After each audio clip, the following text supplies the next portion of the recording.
अस्सलाम वालेकुम बॉयज़। मैं कुछ टाइम से चंद एक स्टार्टअप्स को मेंटोर कर रहा हूं और मैंने नोट किया कि बिजनेस इटसेल्फ तो अपनी जगह, लेकिन पिच या प्रेजेंटेशन अक्सर लोगों के गले की हड्डी बन जाती है। मतलब आइडिया भी अच्छा, प्रोडक्ट भी अच्छा, लेकिन इन्वेस्टमेंट इसलिए नहीं मिलती क्योंकि पिच करना नहीं आता। इस वीडियो में मैं पिचिंग का फुल ब्रेकडाउन तो नहीं दे रहा, उसमें घंटा लग जा रहा है, लेकिन एक बदनामे जमाना पिच का एनालिसिस कर रहा हूँ जिसका अंजाम ये हुआ था। Manish, you're a get the out of here. और उल्दो इस चीज का चांस कम है कि आप किसी इंटरनेशनल प्लेटफॉर्म पर प्रेजेंट करें और आपको वहां कोई इन्वेस्टर क्यों बोले, लेकिन इस चीज का चांस हमेशा रहता है। American TV show shark tank पर यह पिच इतनी बुरी गई थी कि उसके बाद से मनीष बेचारे को लोग डेथ थ्रेट्स भेज रहे हैं। और सलाम है इस बंदे को जिसने टीवी पर इतनी सुथरी कराने के बाद भी एक सक्सेसफुल कंपनी बना दी। इस वीडियो में मनीष भाई के किरदार पर मैं कुछ नहीं बोल रहा, मैं सिर्फ उस पिच को ब्रेक डाउन कर रहा हूं ताकि यंग एंटरप्रेन्योर्स इस तरह के आउटकम से बच सके। You're a get the out of here. Let's get started. Hi Sharks, my name is Manish Sethi and I'm from Boston, Massachusetts. And I'm seeking $500,000 in exchange for 3.14% of my company. 3.1. It's Pi Day! Sharks, everybody has bad habits. And for some of us, they're minor, nail biting, hitting the snooze button. But for others, they can be much more serious or even deadly. Meet Pavlok, the first wearable that doesn't just track what you do, but actually changes what you do. अच्छा, pitch का ये intro actually बुरा नहीं है। मतलब बेहतर होता अगर मनीष साहब अंदर जाकर थोड़ा एंथुसियास्टिक होते, लेकिन it's not a big deal. मसला तब होता है जब जजेस उसकी कंपनी वैल्यूएशन पर हंसते हैं। 3.1. It's Pi Day!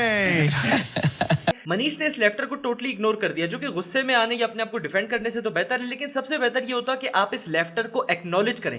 यहाँ जजेस का कॉन्फिडेंस बहाल करने के लिए बेस्ट था कि मनीष बोलता, I know it sounds funny and it is, but trust me it makes total sense. मतलब जब भी आप कोई सीरियस बात करने लगे जो आपके जजेस को मजे का खेज लगनी हो, तो आप उसको एक्नॉलेज करें कि बजाहिर ये बात लेफेबल लगती है, लेकिन असल में इसमें मेरिट है।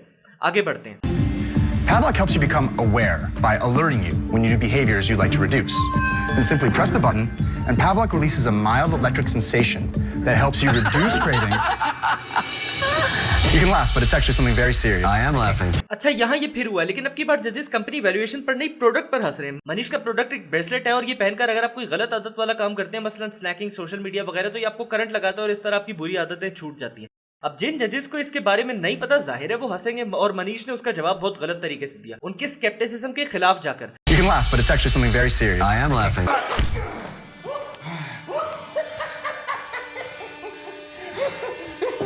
You have nothing to threaten me with. Nothing to do with all your strength. देखें, इसलिए मैं कहता हूं कि एम्पैथी सबसे जरूरी पर्सनल स्किल है कि आप पहले से अंदाजा लगा दें कि कौन बंदा आपकी पिच को कैसे परसीव करेगा। इस लेफ्टर को अवॉइड करने का या उल्टा उसे अपने फेवर में लाने का तरीका बी फ्रीज की पिच में मैंने खुद इनकॉर्पोरेट किया है। बी फ्रीज एक एसी है जो नॉर्मल एसी से आधी बिजली लेता है और परफॉर्मेंस उतनी देता है। सुनने में ऐसा लगता है कि इसे प्रेजेंट करने वाला या तो पागल है या कुछ सूंघ कर आया हुआ है। और इससे पहले कि ये बात किसी और के जहन में प्रोसेस हो, मैं खुद बोलता हूँ कि you're gonna think I'm smoking something, but I'm not। और इस तरह अगले को यकीन हो जाता है कि प्रेजेंटर को अंदाजा है कि उसका प्रोडक्ट कितना absurd है। अगर आप ऐसा ना करें तो आपको नाइव या कुन जहन समझा जाता है, और कुन जहन बंदे को कोई इन्वेस्टमेंट देना पसंद नहीं करता। आगे बढ़ते हैं।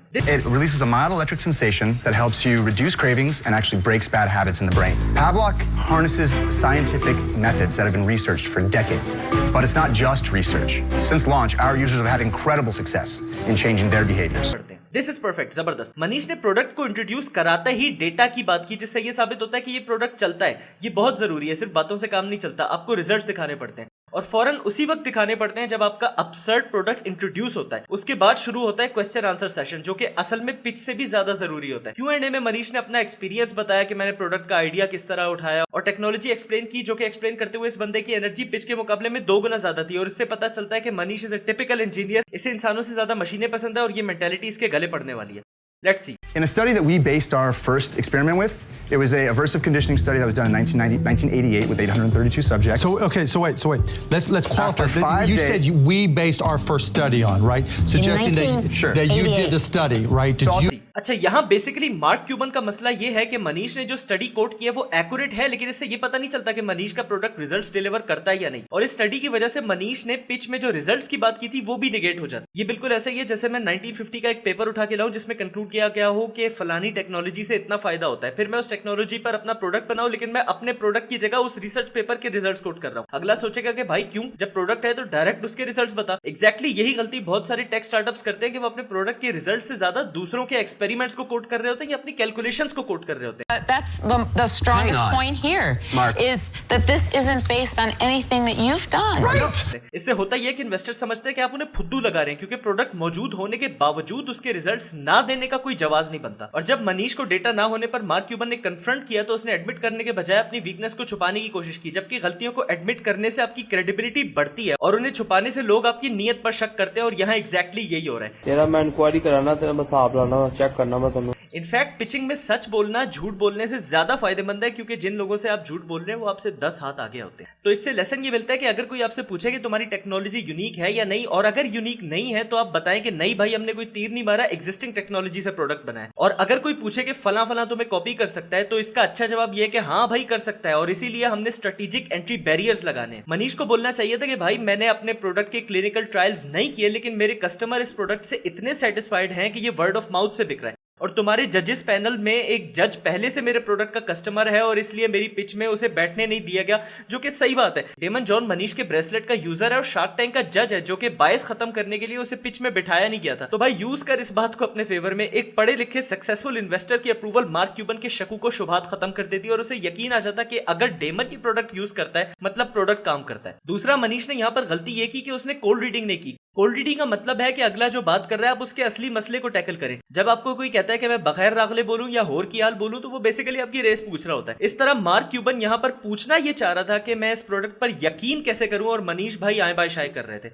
और ये गलती मार्क क्यूबन ने खुद ही पॉइंट आउट कर दी कि अगर तू इस तरह प्रेजेंट करता तो सही रहता।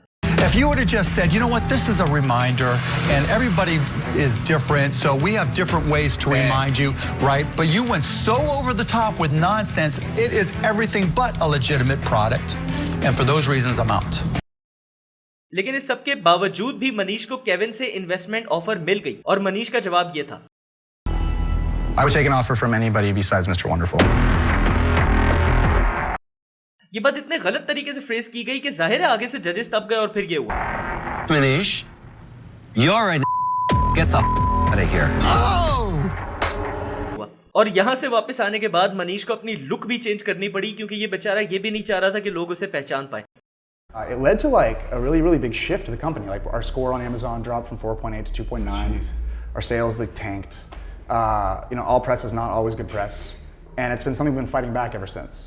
और इस पिच के बाद मनीष ने दीगर इंटरव्यूज में क्लैरिफाई किया कि उसे केविन के कैरेक्टर से कोई मसला नहीं था, उसके कुछ व्यूज से मसला था। केविन ओपनली कहता है कि स्वीपरों और वेटरों वगैरह की तनख्वाहें कम रखनी चाहिए ताकि वो मेहनत करें। मनीष को इस बात से मसला था। यहाँ मनीष को क्लियरली बोलना चाहिए था कि सर आपके व्यूज हमारी कंपनी के ब्रांड के खिलाफ है, लिहाजा प्योरली कंपनी पर्सोना की वजह से हम आपसे इन्वेस्टमेंट नहीं ले सकते, लेकिन ऑफर करने का शुक्रिया। तो अंजाम ये ना होता। उसने ये बात इस तरीके से की है कि लग रहा है कि वो केविन के कैरेक्टर पर हमला करना चाह रहा है। Avoid this, never do this, मर के भी नहीं। और अगर ऐसा लगे कि किसी बात को गलत तरीके से लिया गया है तो फौरन क्लेरिफाई। अब आप यहाँ कह सकते हैं कि तुम बैठकर उस बेचारे का ब्रेकडाउन कर रहे हो, तुम्हें टाइम मिला है सोचने का, उसने वहीं खड़े खड़े सब कुछ सोचा था। तो ये बात गलत है और इसीलिए प्रैक्टिस निहायत जरूरी होती है। जब आप बार बार मुख्तलिफ लोगों को पिच करते हैं तो इस तरह की चीजों के बारे में आपको अलग से सोचना नहीं पड़ता। तजुर्बा सबसे बड़ा उस्ताद है। तो इस वीडियो के टेक अवेज ये हैं। 1, अपनी अब्सर्डिटी को एक्नॉलेज करें। 2, अपनी वीकनेसेस को एडमिट करें। 3, कोल्ड रीडिंग पर हाथ साफ करें।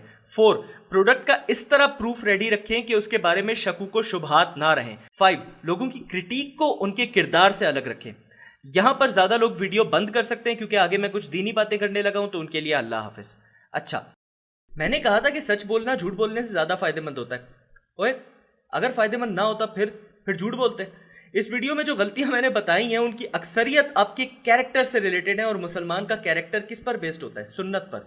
या आइडियली बेस्ड होना चाहिए। मतलब इसके लिए कोई वीडियो देखने की जरूरत नहीं पड़नी चाहिए। इसका यह मतलब नहीं है कि आप सीरत की किताब उठाकर पढ़ेंगे तो आप कोई अखीर लेवल के एंटरप्रेन्योर बन जाएंगे। सॉफ्ट स्किल्स आपको तब भी पॉलिश करनी होगी, पिचिंग तब भी सीखनी होगी, लेकिन आपकी क्रेडिबिलिटी और इंटेग्रिटी आपके किरदार से नजर आएगी और आपको कोई कौन आर्टिस्ट नहीं समझेगा। वरना सारी दुनिया में हमें पता है कि पाकिस्तानियों को तो यही कहा जाता है। You're such a con artist. इस पर जरा सोचिएगा। अल्लाह हाफिज।